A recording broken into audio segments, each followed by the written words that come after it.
passed away as a result of this global pandemic. That's an increase of 13 since yesterday's report.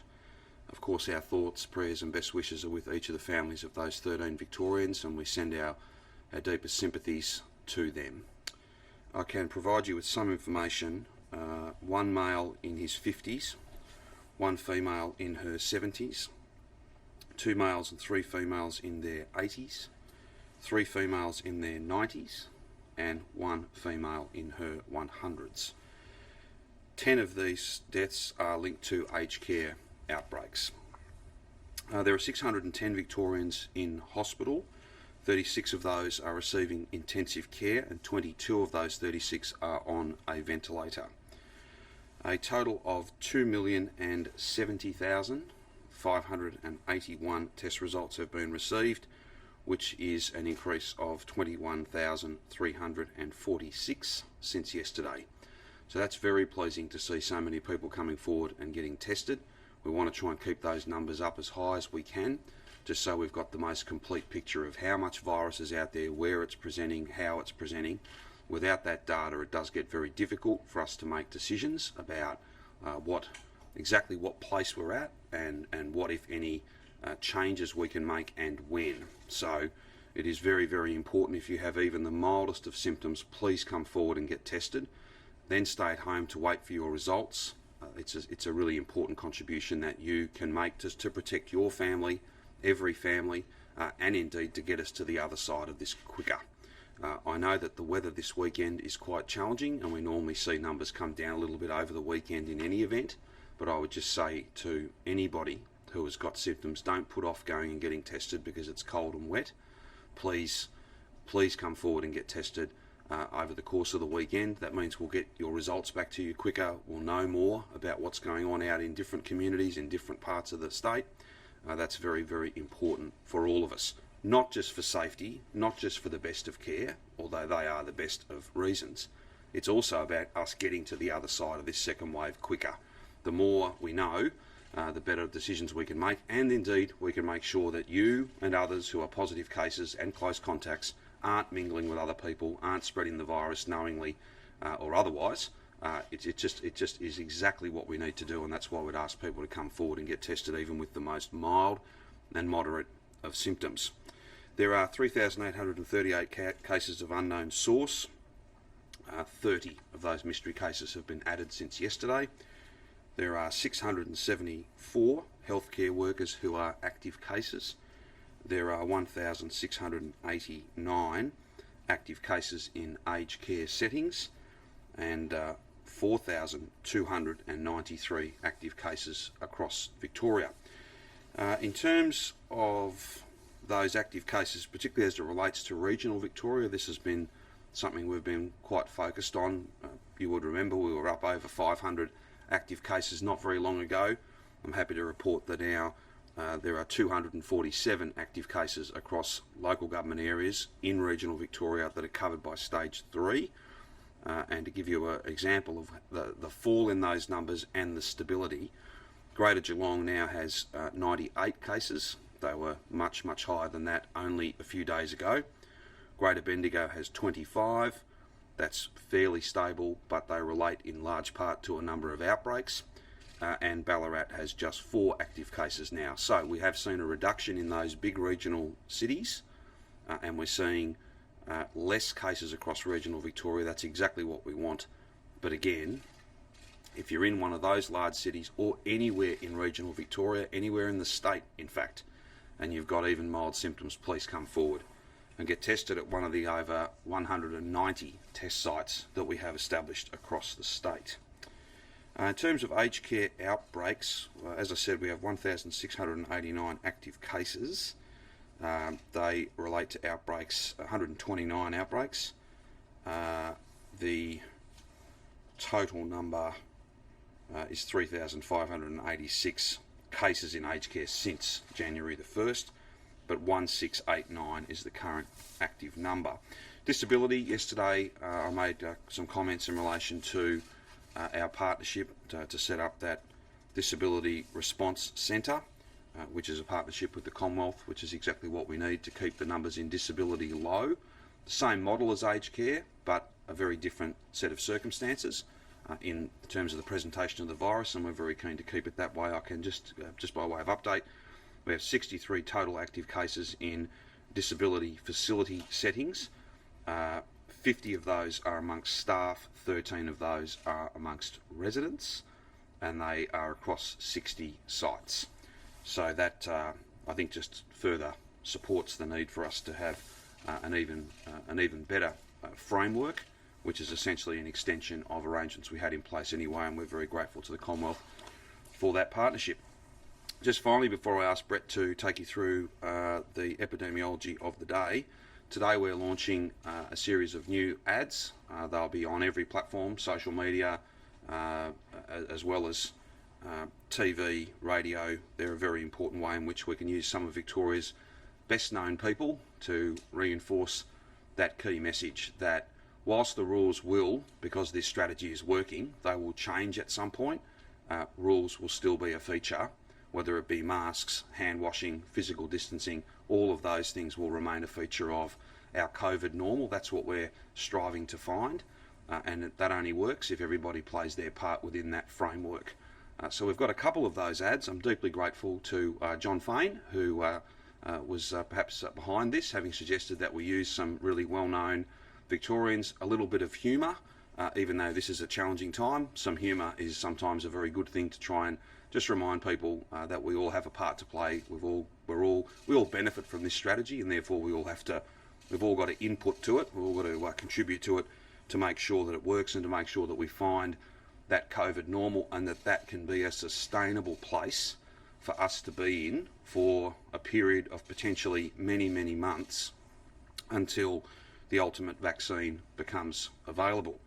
So I think to all of those involved, whether it be Sharon Strzelecki and her alter ego, Shane Jacobson, Taylor Harris, Waleed Ali, Nazim Hussain, and many others, can I thank each of them for being involved in this campaign. It's a really good way for us just to get that message out. We all benefit from the strategy. We all now and for the foreseeable future are going to have to contribute to that strategy, because it's only through wearing masks and all those other quite simple but powerful things that we'll be able to move into a new phase. And that new phase will be all about dealing with those jobs that have been lost, creating new jobs, driving investment, getting our economy firing again, getting our economy really pushing forward and supporting families, workers, businesses, and indeed communities right across our state. That day is going to be here. That's going to come. But we need to make sure that we're doing all the public health things that will make that economic activity, that rebuilding possible, and indeed more likely to be successful. Those days are not too far off, but these lessons, these rules, will be a feature of that, and indeed central to its success. So just before Brett gives you an update, we might play these two ads for you.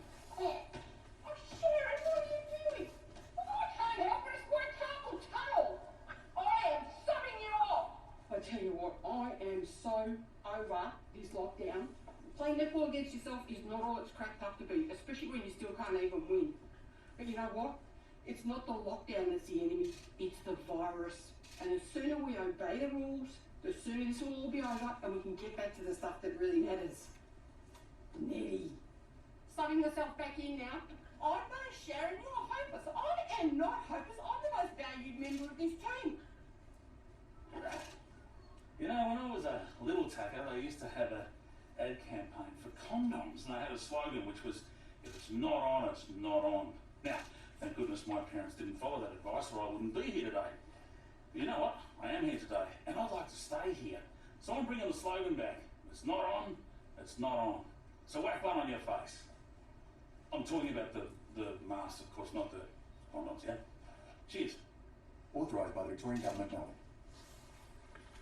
So we'd be confident that that'll help get the message out about the need for us to all play our part, not just under these stage 4 rules. They will pass, but then there will be other rules in place for a lengthy period of time, and they'll only work and they'll only make possible that economic recovery, that employment, investment, the strength that we're going to work so hard to be able to return to the Victorian economy that'll only be possible if we've got people doing the right thing across the board. Now, Brett can make some comments about the day and the numbers, and then we're happy to take any questions you have. Thank you, Premier. Look, not a great deal to say. It's great to see 2 days in a row under 200. Certainly we're trending down. That is showing up in the stabilisation in our hospital figures as well. We've got a decrease in the hospitalised number of patients, a decrease in the number in ICU and even ventilated. So the overall trend is positive. Next week, if we carry on like this, we'll see numbers below 150. But it is these simple measures, the ones that we've shown just now, that are really critical to ensure that we continue on that pathway. And that certainly includes testing. It is a pretty miserable time at the moment to be out of your house. And if you don't need to be, please don't. But if you have got symptoms, runny nose, cough, sore throat, shortness of breath, fever, headache, change in taste, change in smell, they're all of the symptoms that could be associated with coronavirus, and it's really important to pick up even the mildest of illness, because it might be mild in you, but it won't necessarily be mild in others, especially the vulnerable who are around you. So a really important time to think about testing. We've maintained our numbers above 20,000. That's really positive, but we do need to keep it for the long haul, because that's exactly the kind of stuff that allows us to track and trace the cases and close contacts that allow us to get on top of these numbers. Very good. Happy to take any questions you have.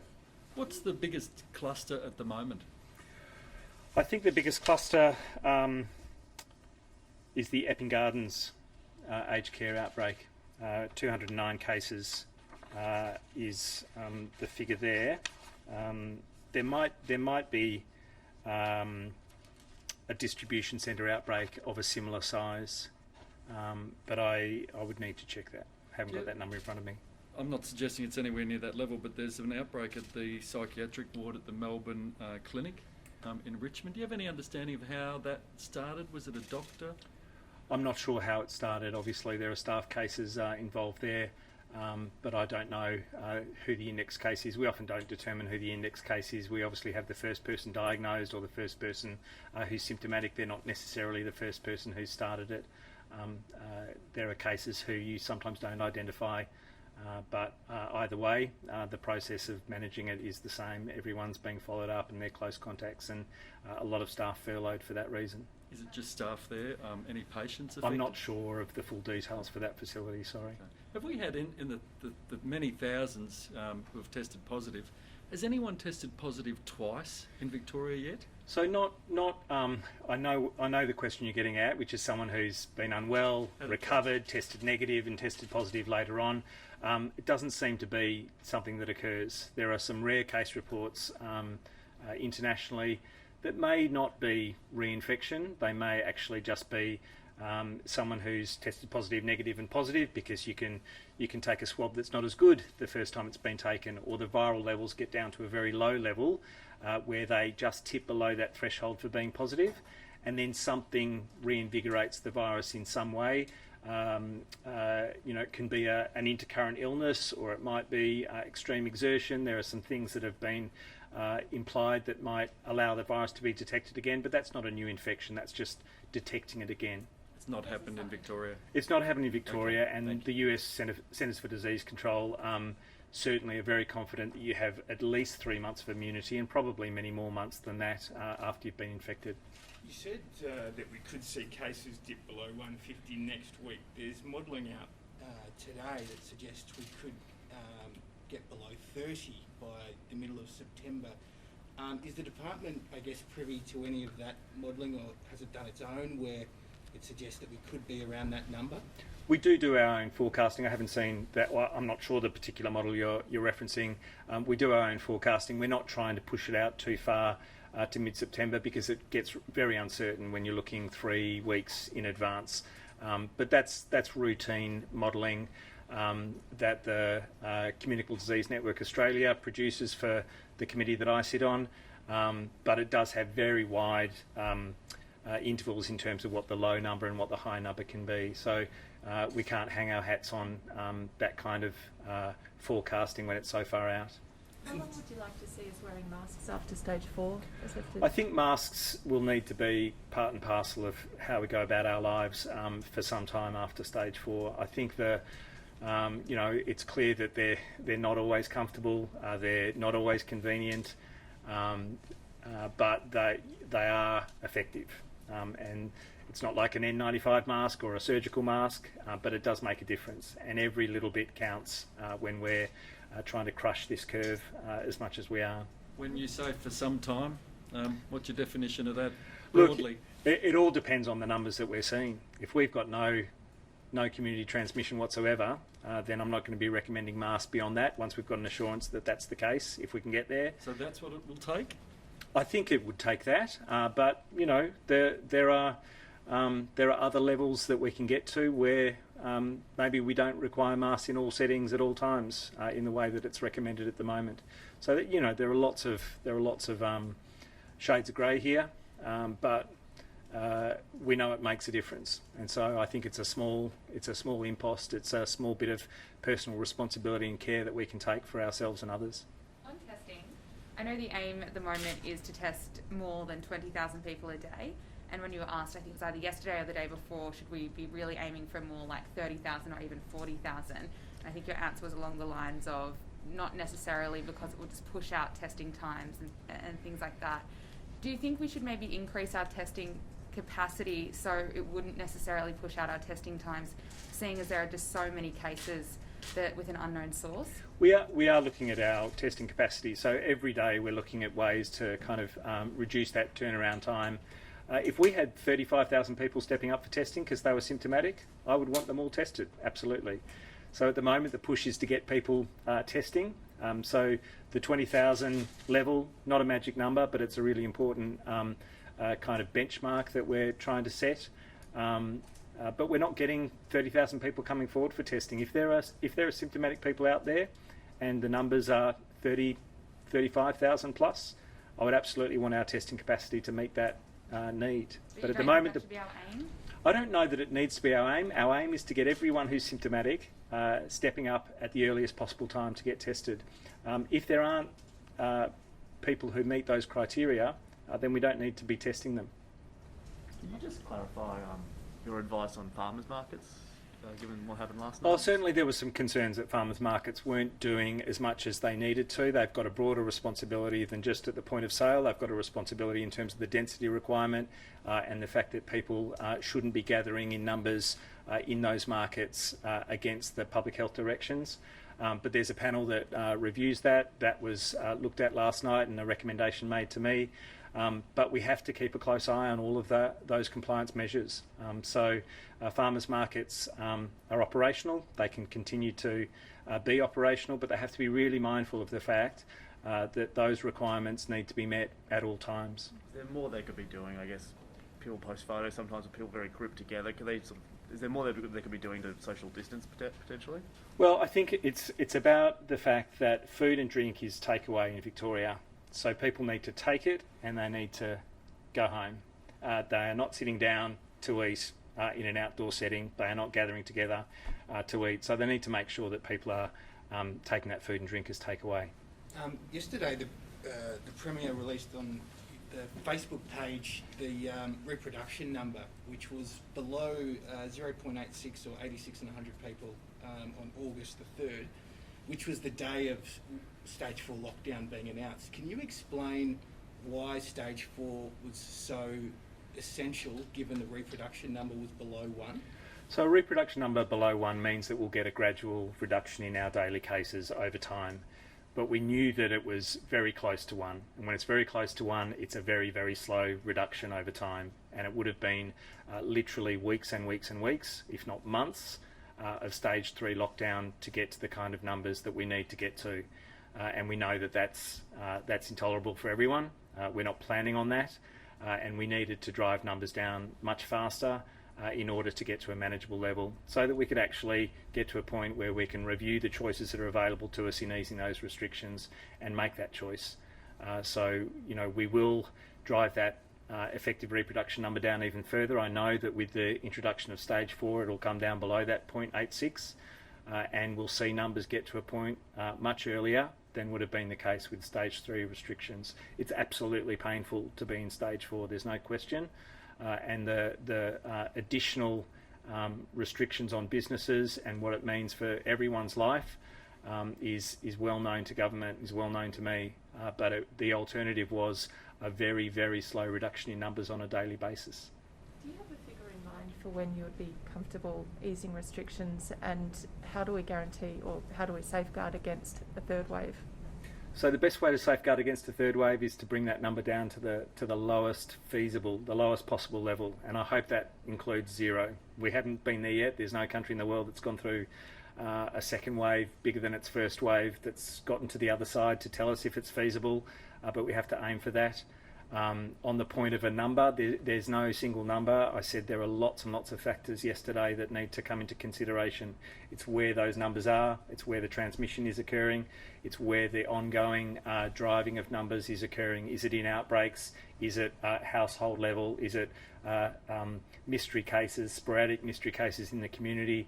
If we've got a lot of those sporadic cases in the community and we can't see how to get on top of it, then that becomes much more challenging to lift restrictions, even at lowish numbers.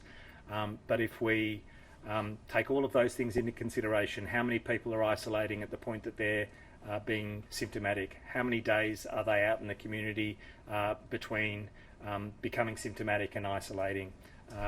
How long between being symptomatic and testing? They're all factors that we look at, including the reproduction number, including how we're getting on top of those really complex settings, and making sure that we're driving numbers down, not just in Metro Melbourne, but seeing that regional Victoria is on the same path, and at the moment they absolutely are. Melbourne's had one of the longest lockdowns in the world. Why do you think that is, and where do you think we went wrong? Well, we are going through a second wave. There are other countries that are about to go through or are going through their second wave now. They are also needing to consider a lockdown of whatever kind. Contact tracing does something. You can obviously follow up cases, but it doesn't do the whole thing when you've got a really significant increase in numbers. And so as Spain and France and Germany and now the UK and South Korea find an uptick in cases, they are all looking at restrictions again, and some of those countries had gone down to very low levels of restrictions, but they've seen a very significant uptick. So France and Spain have got thousands of cases per day. They'll be really challenged by those numbers. Victoria was on a path of reducing our restrictions because we were driving numbers down, but our uptick in cases happened even as we had a really low effective reproduction number. There was a super spreader event of whatever kind that really challenged us, and so there is no alternative than to have both an effective track and trace system, but also the restrictions that allow us to get on top of that transmission. Just back on farmers markets. Initially, you said they shouldn't proceed this weekend. Then change of heart.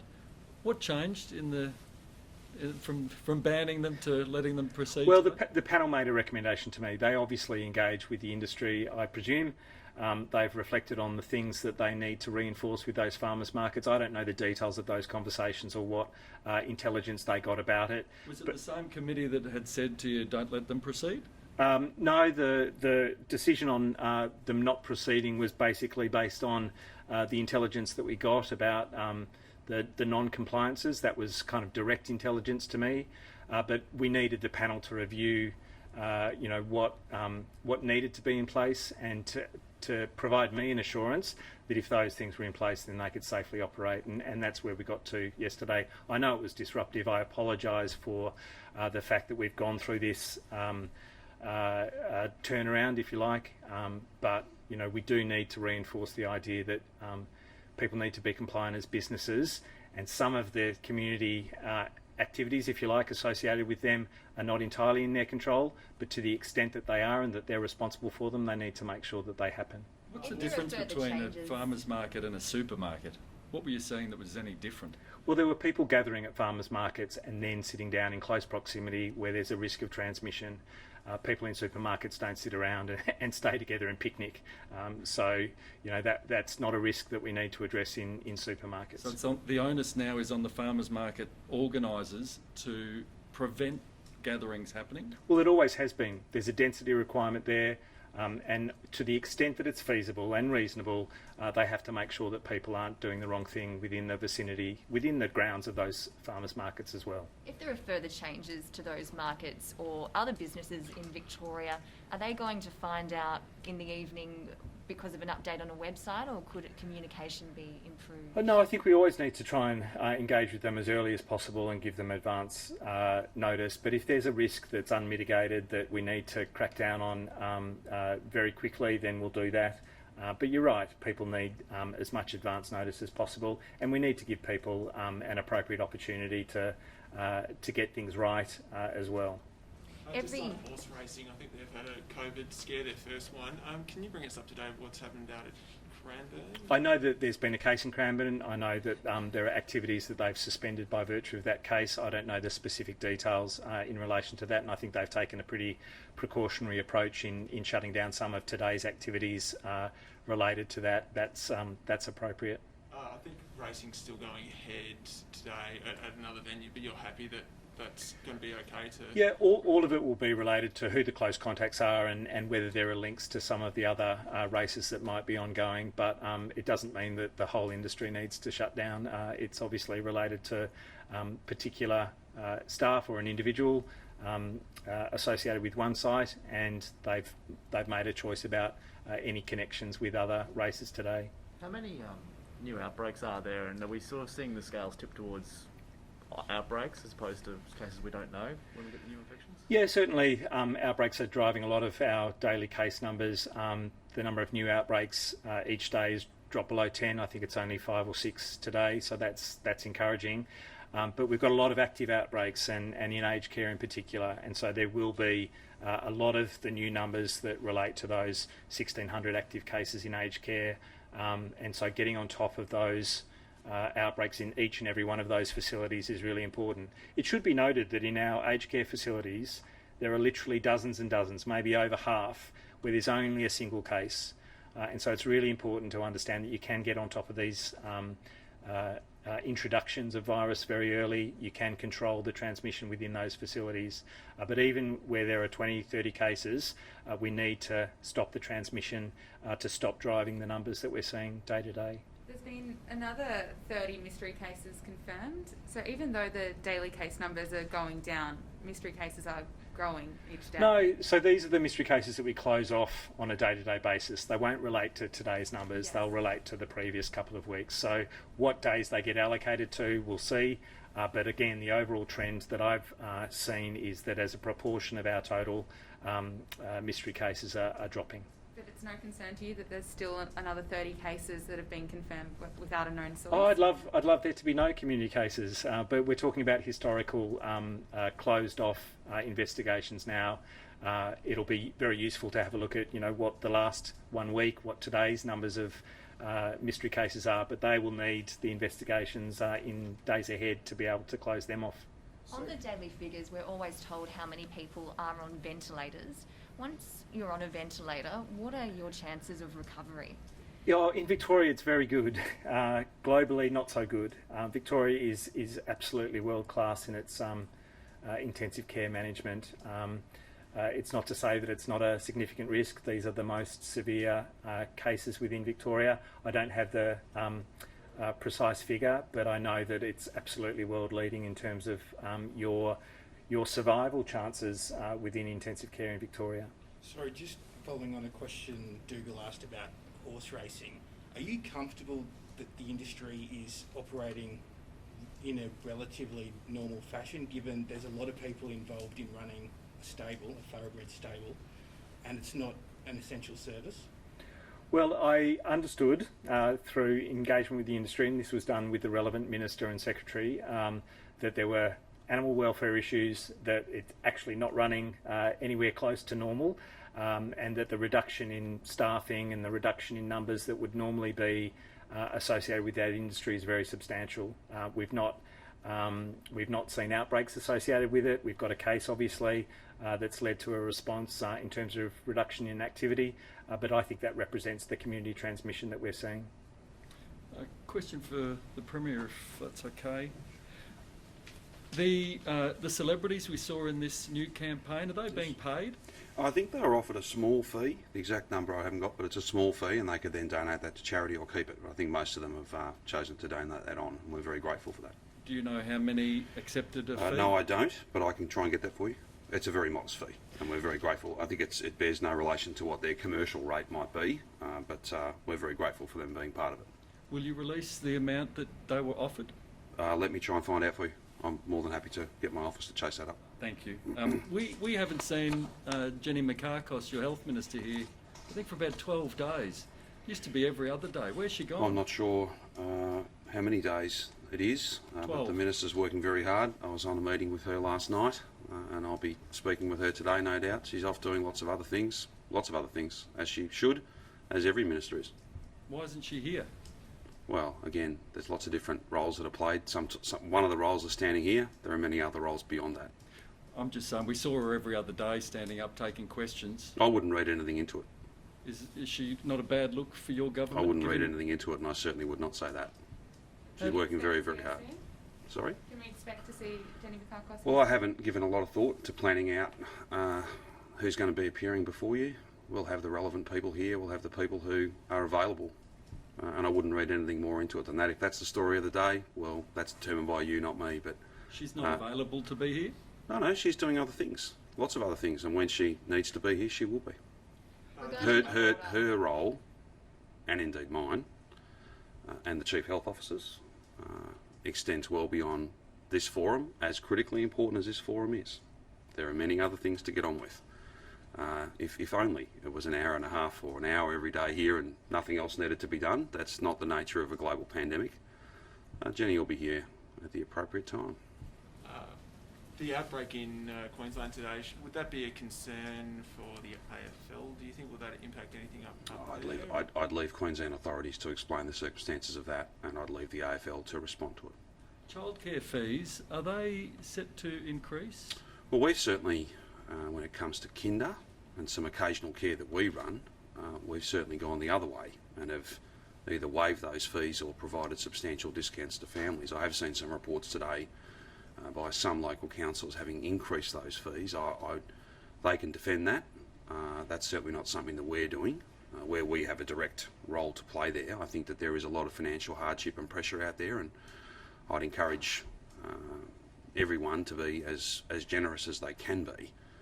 We're trying to play our part towards that, and I think everyone should be guided by that. There is a lot of hardship out there at the moment, and none of us should be seeking to make that harder. We should be doing everything we can to try and support families who are doing it really tough. They are decisions made by council. Yeah, I think so. That's certainly the reports that we've gone the other way. We've waived a whole range of fees. I can get some details for you. That's a few weeks ago now that we announced that, but indeed I think we've made multiple announcements because on a number of occasions we have done that. Commonwealth Government stood right up here as well and have done some good work in relation to childcare, but there are some other providers who I do see some media reports today. I don't know anything beyond that. So I won't be critical of them, but all of us need to be minded to try and support those who are doing it really tough. Regarding the borders with South Australia and New South Wales, there are reports today about students trying to attend a school across the border and that causing them considerable angst with permits and travelling there. Can more be done to make that easier? Yeah, so I probably should, off the top, have gone to a couple of matters out at National Cabinet. I'll try and do that quickly yesterday. I was loath to do it yesterday because the Prime Minister hadn't stood up when I stood up. On borders, I've had some communication with Stephen Marshall this morning, a senior official, so at Secretary of Central Agencies, so DPC Secretary here, his equivalent in South Australia, New South Wales and others will be sitting down, I think Monday or Tuesday, to go through a number of these issues. So we're all working as hard as we can, and I'm grateful to both Gladys and Stephen to this notion of a bubble, if you like, or for a limited period, moving the South Australian border effectively into Victoria so people can move freely. So you get your fuel and your food. You live in a very small community in Victoria. You get your fuel and your food in SA.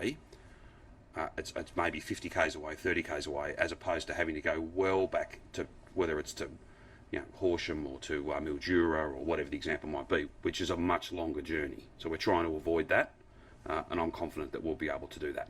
In terms of New South Wales, we saw some significant progress on the farmer permit or the ag worker permit this week. There are other issues we're still working through, and as we get good news on any of those, we'll be sure to report progress to you.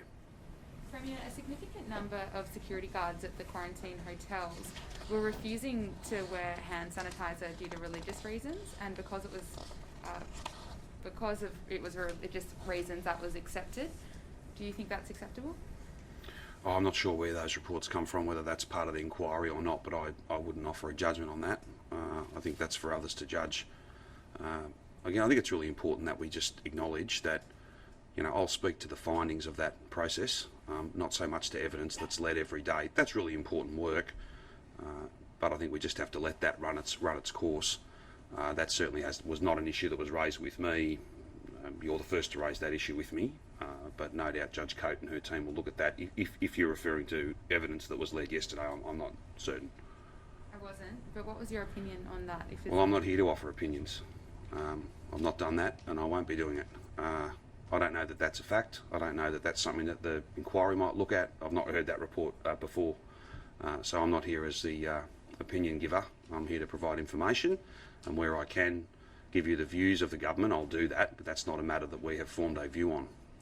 The second issue on National Cabinet that I probably should have gone to off the top, I just wanted to thank the Prime Minister for the very clear way in which he, if you like, reported progress yesterday. We had a very good briefing from Governor Philip Lowe, the Governor of the Reserve Bank, and Stephen Kennedy, the Secretary of the Commonwealth Treasury. They impressed upon all First Ministers, and the meeting agreed that all of us need to make sure that we are using our budget, our borrowing capacity, to save jobs and to grow new jobs, and that you've got to use the weight of the state budget to protect household budgets. That's what you have to do, and the best way to protect household budgets is to make sure that people have got work. So I welcome that clear national strategy to borrow, to build, to invest in skills, to invest in the sort of recovery that we all want. And I want to assure Victorians across the board, no matter the industry, no matter their postcode, no matter their circumstances, we will be in the latter part of this year, in the lead up to our budget, we'll have a lot to say about making sure that we have strength back in the Victorian economy, and that we stand with workers, businesses, and communities right across the state. We've got to use the strength in our state budget to protect household budgets, and the best way to do that is to create jobs, and we'll have some very, very detailed plans, and I think we'll be equal, more than equal, to the task that the Prime Minister and the Federal Treasury and the Reserve Bank have laid down for us. They're talking about 2% of GDP, that's about $40 billion. Our share of that would be about 10 over a 2-year period. I think we will, in fact I'm very confident that we will have significant investment, that and more, to save jobs, to grow jobs, and to make sure that we've got a really strong economy in that medium term. It'll take some time, it's a challenging thing, but I thought that the clarity with which that message was given, and the fact that it was received so well by First Ministers, we're all equal to this task, and all of us, as Premiers, as First Ministers, we know and understand that nothing is more important than saving jobs and growing jobs, and there will be a comprehensive employment, a comprehensive jobs and skills and strength plan that we will speak to in detail in the coming weeks and months. Police data that's been released this morning with their fines, etc., says that of the 16,115 vehicles checked at checkpoints, it's about 16,000. Yep. Only 13 were doing the wrong thing. That's great. Is that still an appropriate use of resources of police and ADF at those checkpoints, with one in more than 1,000 doing the wrong thing? Well, I suppose, yes, is the simple answer, because I don't want to be disparaging of anybody, but I think logic tells me certainly that if you didn't have that checking, that number might be much higher. The number of people who are not doing the right thing could in fact be higher. It might not be. but rules that are enforced are usually better rules than those that are left to an honesty policy, but they're fantastic numbers. That's something that Victorians should be very, very proud of. I've said for a while now, because I think it's true, we've got a growing number of Victorians who are doing the right thing, and that's a critical part of why these numbers are coming down. And to get a second day with a 1 in front of it, again, the important caveat about we don't know what tomorrow's numbers are, but you know, that's a testament to a massive team of people, when the team includes every single Victorian who's doing the right thing. And I think that's the vast majority, and I think the numbers are going up and up each day, and that's just one metric, if you like, that I think bears that out. How are you gauging how hard it is for people to be doing this every day? Oh, look, we do a lot of listening to a lot of service providers, to lots of different people right across the community, whether it's in business or in social services, or those who are at the front line, if you like, those who are out there doing all sorts of different work. I think we get a pretty good picture that there is a lot of pain out there. There's a lot of grief and loss. It's very challenging. But these numbers and this strategy are working, and we can be rightly hopeful that we are going to get to the other side of this. And when we do, there'll be a comprehensive plan, an unprecedented plan to repair unprecedented damage. This is a 1 in 100 year event. It's an evil enemy. It's a wicked enemy. But we will defeat it. We will beat this thing, because Victorians are strong. We stick together, and we're equal to this task. And then we can get on the beers. But the key point though, is we can't just. I want it to be over, so it's over. We all want it to be over. Of course we do. But we have to stay the course, and we have to see it as an ultra marathon. And to further to what Brett said a moment ago, you've got to crush the second wave before you can start opening up. Otherwise, you're just beginning the process of an inevitable third wave, the costs of which will be even greater, as significant as these are. But and then we can enjoy that opening up. But the hard work will, in many respects, the really hard work will just begin at that point, as we try to repair as much of the damage that this pandemic has done. How much of a concern is lockdown fatigue now? Anecdotally, we're seeing people sort of starting to relax. Certainly more cars out on the road in a couple of days. Will we see more police now on the streets? We might try and get you some updated traffic data over the course of the weekend, tomorrow or Monday if we can. Look, you know, I just say to people, you can't just, you know, we can't just stop. We can't give up. We've got to keep going. The only thing that wins, if we let our fatigue get the better of us, is this virus. It'll spread more rapidly. It'll take more lives. It'll mean opening up is further away than it's ever been. We just can't do that. We've got to find it in ourselves just to get to the other side. We're at the halfway mark. Tomorrow, halfway for the curfew, three weeks. Wednesday, 3 weeks since we shut a whole lot of industries down. As painful as that was, it's driving these numbers down. And of course, you know, if we were to stop, if we were to say, look, I'm jack of this, I'm sick of it, I want it to. Of course, we want it to end. We all want it to end. But if we don't stay the course, the only thing that will win is this wicked enemy, this virus, and we just can't have that. People have given, so many people have given so much. It's difficult, it's painful, I know, but if we can just stay the course, then we will get to the other side of this. Then we'll be able to open up. Then we'll be able to begin, and we will, in earnest, the rebuilding program, and we'll make many, many announcements to that end, making sure that people who have lost the most get the practical support that they need. We will get this economy going again, there's no question about that. And we've got a clear strategy, and we'll talk more about that in the coming weeks and months. But we can't let our fatigue, in the sense that we want it to be over, so therefore we start acting like it is. It isn't.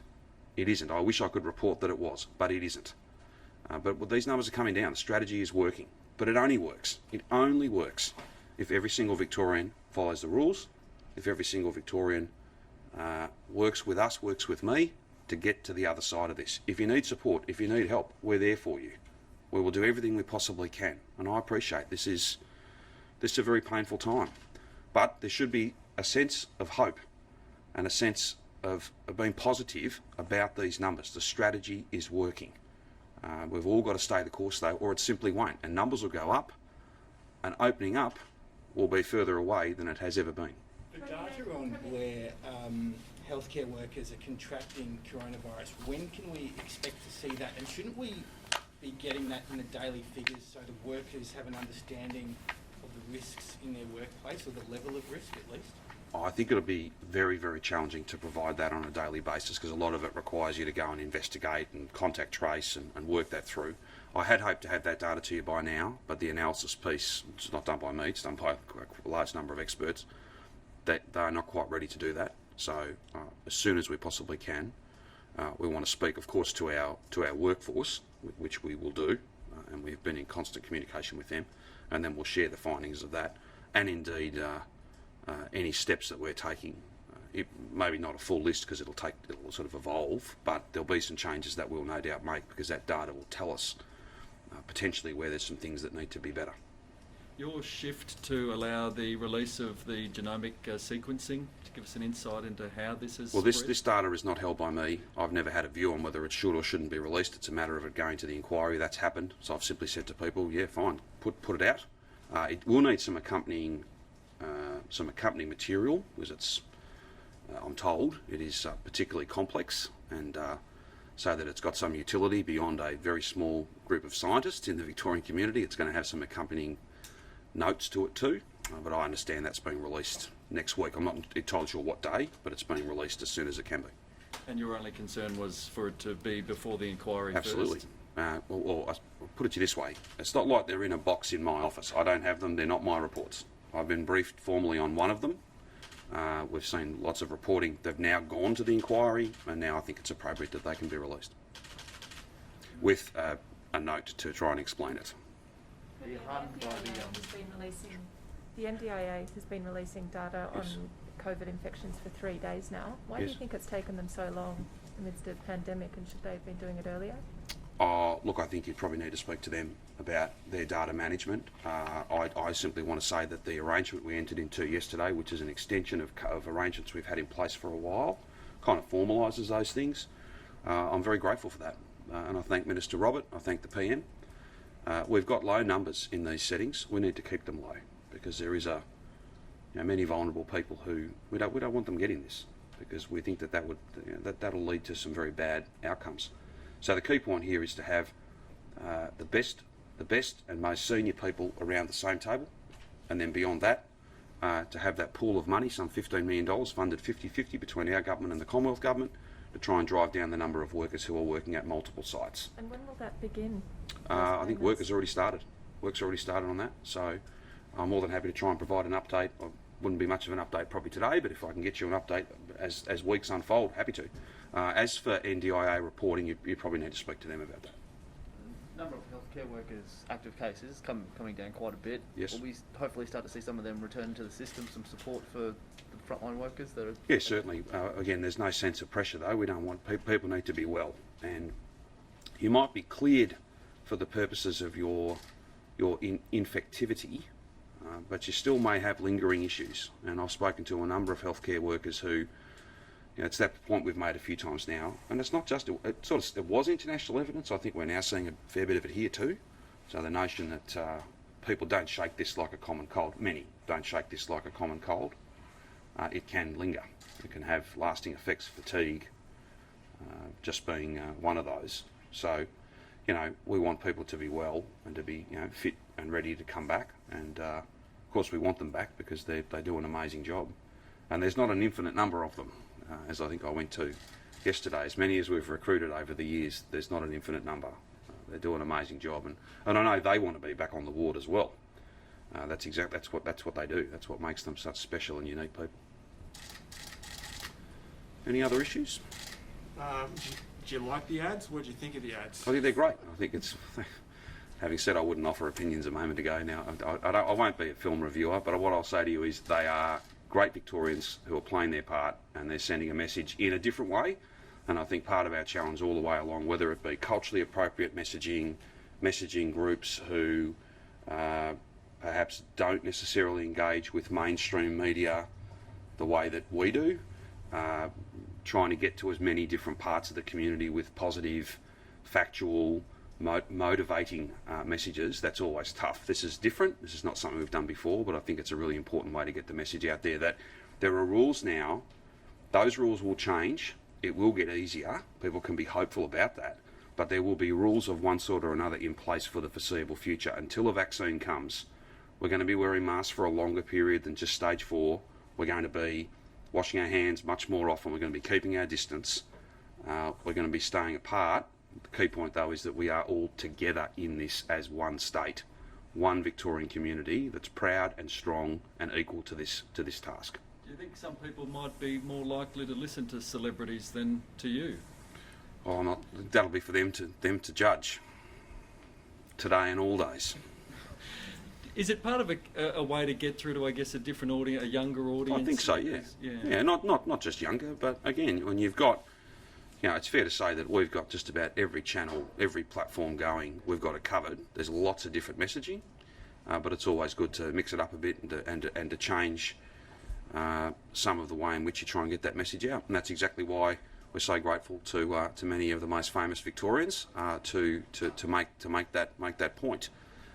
Again, these numbers, this strategy is working, but it'll only continue to work and it'll only be ultimately successful if we all stay the course. And the most important thing that every single Victorian watching this can do, if you have even the mildest of symptoms, despite the fact it's a cold, wet Saturday, please go and get tested as soon as you feel unwell.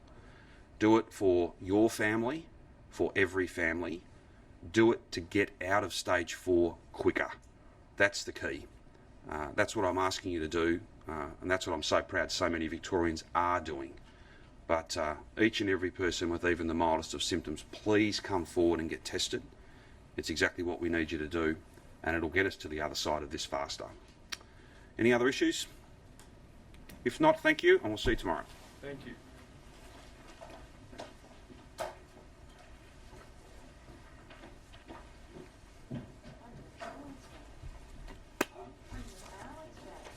My wife's birthday, so I had to set myself a picture.